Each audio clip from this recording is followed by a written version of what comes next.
Okay, so my name is Jasmine Pardo. I am a junior at OLU, and I'm doing a dual degree, one in biology with a chemistry minor, and visual arts and new media is my second degree that I'm working at the same time for both degrees. And I still need to decide the minor, which I'm thinking of technical writing. And I'm from Texas.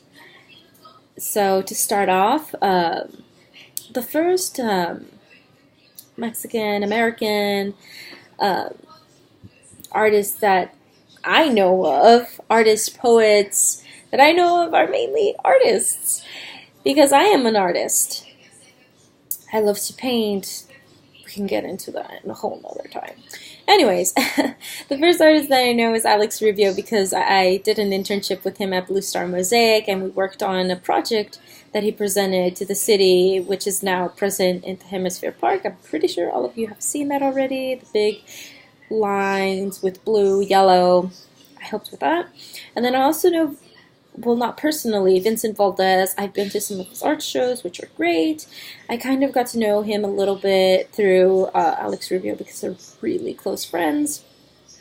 Another artist, which is not necessarily Mexican American, who's Chilean, but similar, is Pablo Neruda. He's Chilean, and his poetry is just amazing. He would write it in Spanish. Oh, and he would write in green ink, which I found very unique and a little like, ooh, it has like an edge to it. And to me, that gave life to his words, even though, yeah, you see some poetry with black ink, it's just black and white. I know that's very like, to say it's black and white, but the color, it symbolized hope in his writing, which it spoke more to the reader. And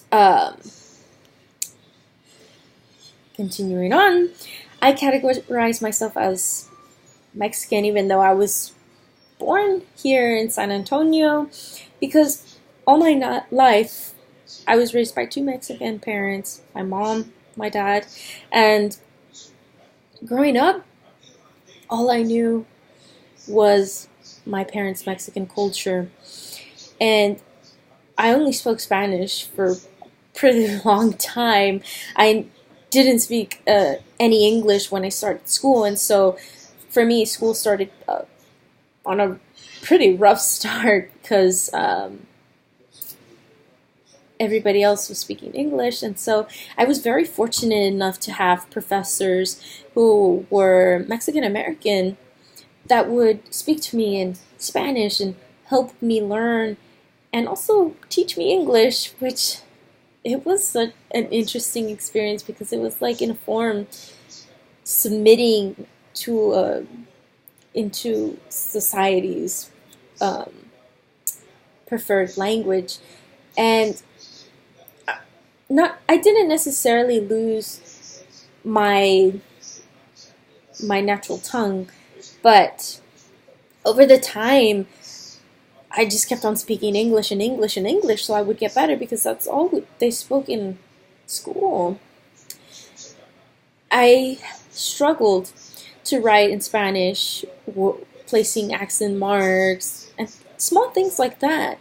But that wouldn't have happened if I would have continued to speak Spanish, which I still do, but I don't necessarily write it. I do know how to write it. I always forget the accent marks. Ugh.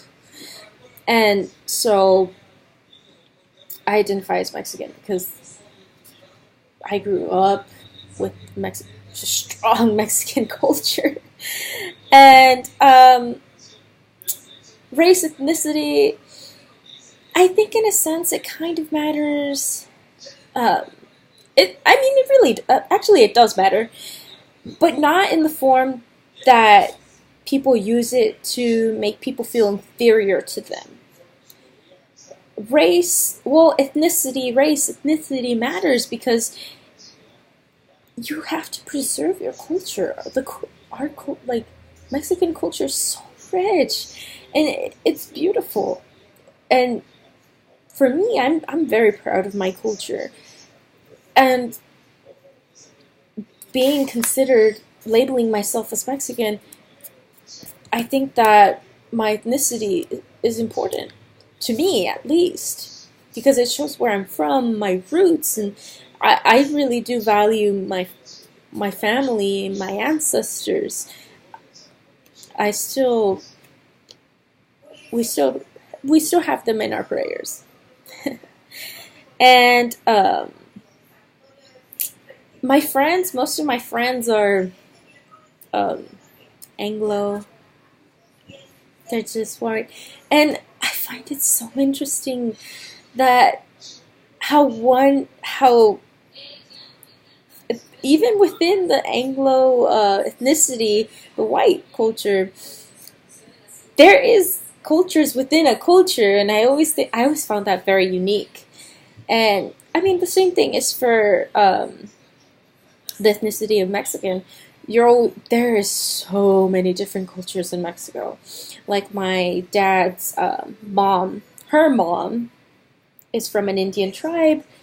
I don't know the name of the Indian tribe at the tip of my tongue, but they're they're so kind, and their focus is on giving. And when I come here, everybody's so stingy. It's like everyone for their own, and I just think that's that's crazy to me. But over there in Mexico, you make food, and you make food for everyone in the barrio. Here, it's like, I'm just gonna cook for myself, and I at first I found that really weird, but yeah, that happens. Um, so I'm Jasmine Pardo. I wanted to keep this to 5 minutes, but I'm Jasmine Pardo, and if you have any more questions to ask me, you want me to go more into detail, just comment on this video and ask away, and I'll respond. Bye!